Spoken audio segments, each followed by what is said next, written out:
ይህ በቪዲዮ ላይ የምትመለከቱት አዲሱ ሳምሰንግ A36 5G ነው።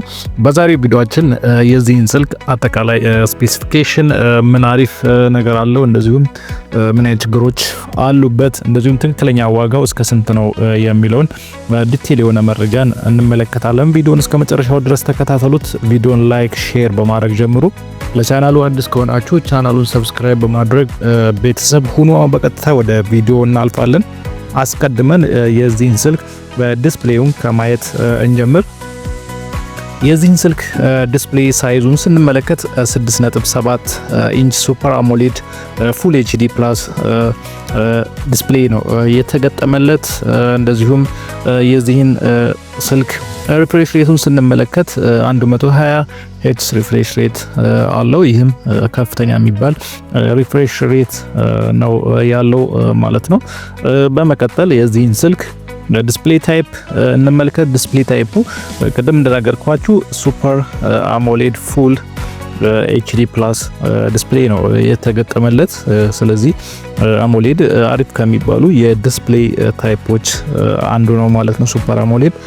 ስለዚህ ቆንጆ የሚባል ዲስፕሌይ ሳይዝ እና እንደዚሁም ዲስፕሌይ ታይፕ ነው ይዞ የመጣው ማለት ነው። ቅድም እንደነገርኳችሁ ሪፍሬሽ ሬቱም ቆንጆ የሚባል ሪፍሬሽ ሬት ነው። አሁን ላይ ከፍተኛ ሊባል የሚችለውን ሪፍሬሽ ሬት ነው ይዞ የመጣው። የዚህን ስልክ ፕሮሰሰሩን እንመልከት።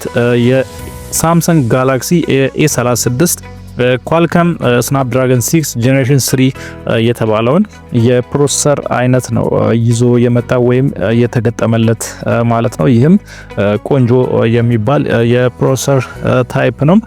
በመቀጠል ደግሞ በምን አይነት የራምና እንደዚሁም የስቶሬጅ አማራጭ ልናገኘው እንችላለን የሚለውን ጉዳይ እንመልከት። ራሙን አስቀድመን ስንመለከት በ6 በ8 እንደዚሁም በ12 ጂቢ የራም አማራጭ ልታገኙት ትችላላችሁ ማለት ነው። ነገር ግን በአብዛኛው እዚህኛ ሀገር በ8 እና እንደዚሁም በ12 ራም ነው በ12 ጂቢ ራሙ ነው ሞር የምታገኙት ማለት ነው። ስቶሬጅ አማራጩን ስንመለከት 128 እና በ256 ጂቢ ኢንተርናል ስቶሬጅ አማራጭ ታገኙታላችሁ ማለት ነው። ይህ ስልክ ማይክሮ ኤስዲ ወይም ሚሞሪ ካርድ ብለን የምንጠራውን ሰፖርት አያደርግም ማለት ነው። ስለዚህ በ128 እና በ256 አማራጭ ልታገኙ ትችላላችሁ ማለት ነው ስቶሬጅ አማራጩን።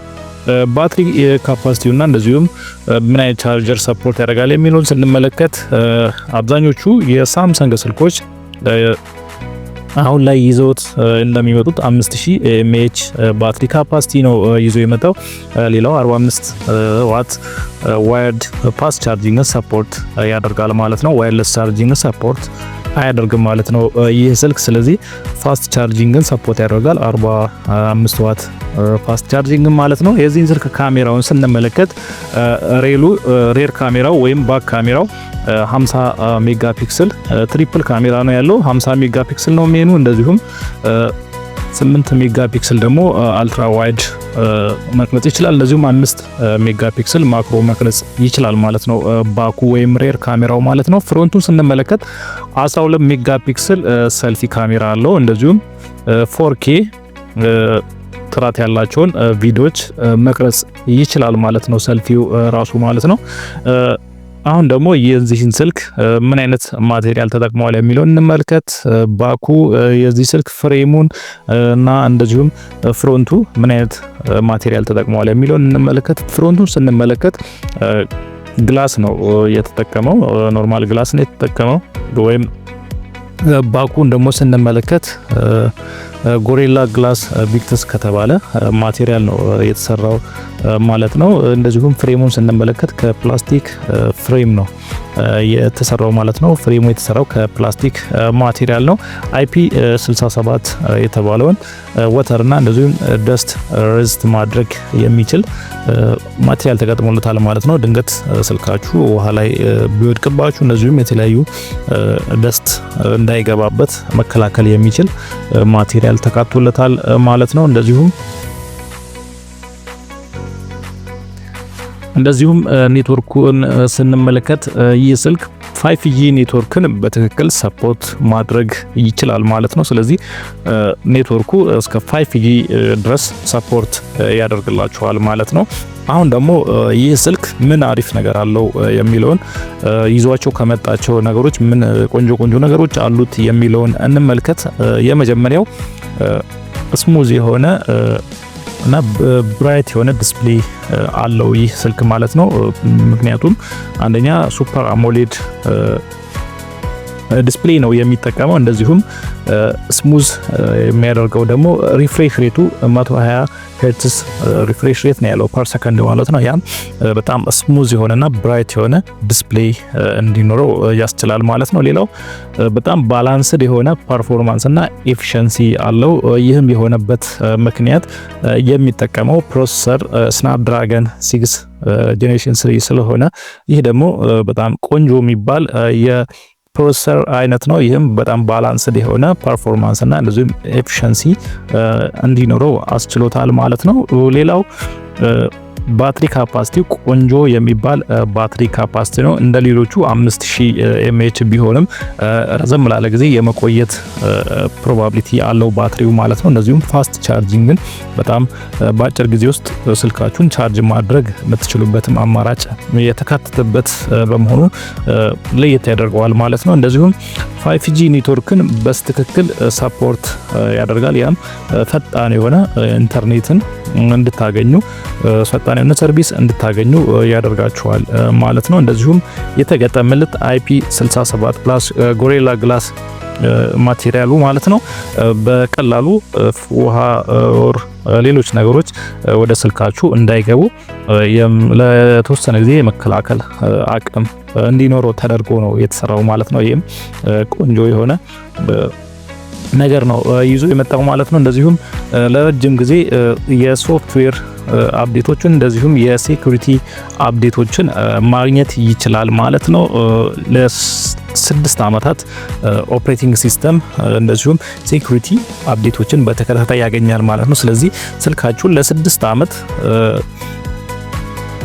የተለያዩ አፕግሬዶች በሚኖርበት ሰዓት ያንን ማግኘት ይችላል ማለት ነው። ይህም ስልኩን ለረጅም ጊዜ እንድትይዙት ያስችላችኋል ማለት ነው። ያለምንም ሀሳብ ለረጅም ጊዜ መጠቀም ያስችላችኋል ማለት ነው። የዚህ ስልክ እንደ ድክመት የሚቆጠሩት ወይም እንደ ድክመት የታዩበት አንደኛ ማይክሮ ኤስዲ ወይም ደግሞ ሚሞሪ ካርድን ሰፖርት አለማድረጉ፣ ሌላው ዋየርለስ ቻርጂንግን ሰፖርት አለማድረጉም እንደዚሁ እንደ ድክመት ነው የሚታየው ማለት ነው። እንደዚሁም ማክሮ ካሜራው 5 ሜጋ ፒክሰል ብቻ መሆኑም እንደዚሁ እንደ ድክመት ይታያል ማለት ነው።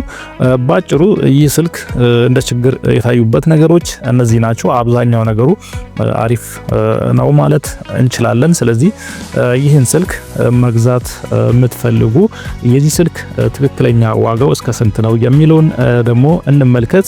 እዚህ እኛ ሀገር ኢትዮጵያ ውስጥ ማለት ነው በ256 በ8 እና በ12 ራም አማራጭ በ256 ጂቢ ስቶሬጅ አማራጭ ነው በብዛት ልታገኙት የምትችሉት። 256 በ8ቱን ስንመለከት እስከ 49 ሺህ ብር ድረስ ልታገኙት ትችላላችሁ ማለት ነው። በ12 ጂቢ ራሙ እንደዚሁም 256 ኢንተርናል ስቶሬጅ አማራጩ ደግሞ እስከ 51 ሺህ ብር ድረስ ልታገኙት ትችላላችሁ ማለት ነው። ስለዚህ ፌር ሊባል የሚችል ዋጋው እዚህ ሬንጅ ውስጥ ነው ማለት እንችላለን።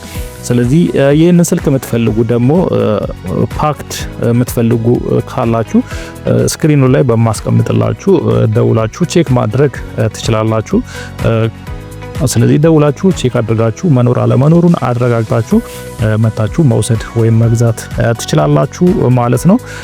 እኛ ጋር አሁን 12256 በ8 ጂቢ ራም አማራጩ ይገኛል። ስለዚህ እስከ 49 ሺህ ብር ድረስ ማግኘት ትችላላችሁ ማለት ነው። ለዛሬ ይዤላችሁ የመጣሁት ቪዲዮ ይህንን ይመስል ነበር። በቀጣይ በሌላ ጠቃሚና አስተማሪ መረጃ እመለሳለሁ። እስከዛው መልካም ጊዜ ይሁንላችሁ።